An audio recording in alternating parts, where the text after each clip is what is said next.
name is Daniel, and I'm going to tell you just a little story about the clocks which are made here in the Black Forest, how are they working, and when they started to make them. So, I'll start with the very first generation of clocks, which is this one made in the year 1640 by two local farmers. As you can see, it has a very simple design because it's entirely made from wood. For mechanism, it's using only these three wooden wheels in the middle, and for the power, it's using the stone. So whenever the stone is going down, it will move the three wooden wheels and the clock will start working. Unfortunately, it will not show you the accurate time because in the front it has only one hand to show you the hours and not the minutes. So you can imagine how hard it was for the people to guess the time in that period. Really hard. That's why the second generation comes 100 years later, which is this one called the shield clock because of the big front face. These people put it so they can have some nice paintings. So here, for example, we have these nice flowers, but the most important thing is the cuckoo that we have, which is here to tell us the time. So if it's showing 2 o'clock, we'll have 2 cuckoo calls, 3 o'clock 3 times, and so on until 12. But we'll have one cuckoo at the half hour, so we can enjoy it every 30 minutes.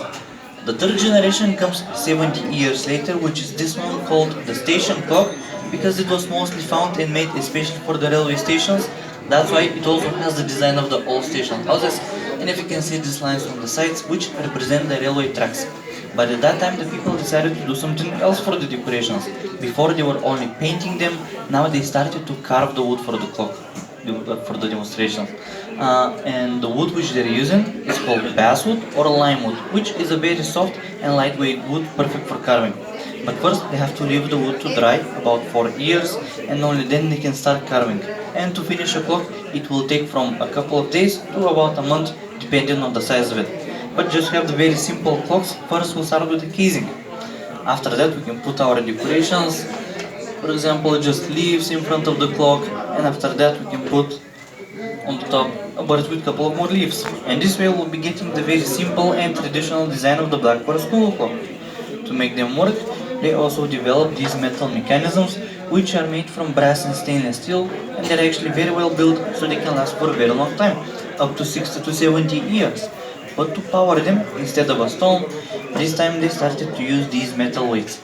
And the clocks which are using the smaller weights are called one-day clocks. So they will work exactly 24 hours, and after that we have to rewind them. The others, which are using the bigger weights, are called 8-day clocks. For them you have to rewind only once in a week.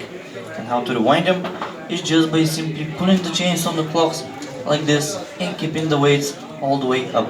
From about 2 meters height, the weights will go slowly down until they reach the floor. And that will be the time when you have to pull them back up so you can keep the clock working.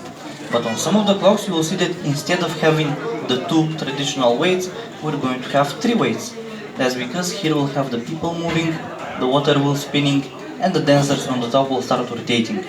We're also going to have a music box so you can have some nice melodies.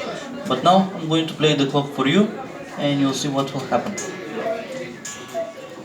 The first thing that you'll notice is the lady with the rolling pin in her hand scolding the 2 gentlemen because they're wasting their time drinking too much beer instead of making cuckoo clocks.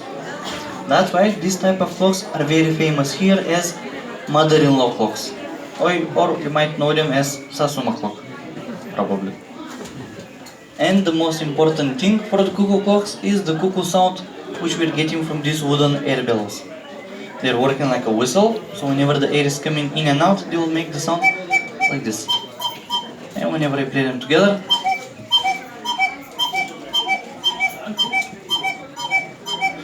for the smaller clocks we'll have smaller air bellows, which will sound like a baby cuckoo. And for the bigger clocks we'll have the bigger air bellows, which will sound like a very old cuckoo. But as I said, this is only a small part of the history of the mechanical cuckoo clocks, which are still a big tradition here, but nowadays you can also find battery power clocks. They're still having the same design and carvings just like the mechanical ones. The difference is the mechanism powered by the batteries. They're also going to have the chains with the weights on them, but they will be only for decoration, so you don't have to pull them. And just to tell you that because here the prices in the shop are labeled with the taxes included, which you actually don't have to pay, you'll be getting a tax refund cards from your tool dealer. And with them, if you purchase something above 50 euros, you'll get the tax refund right here in the shop, and everything will be deducted by 15%. So, thank you for your attention, have a good day, and enjoy your time.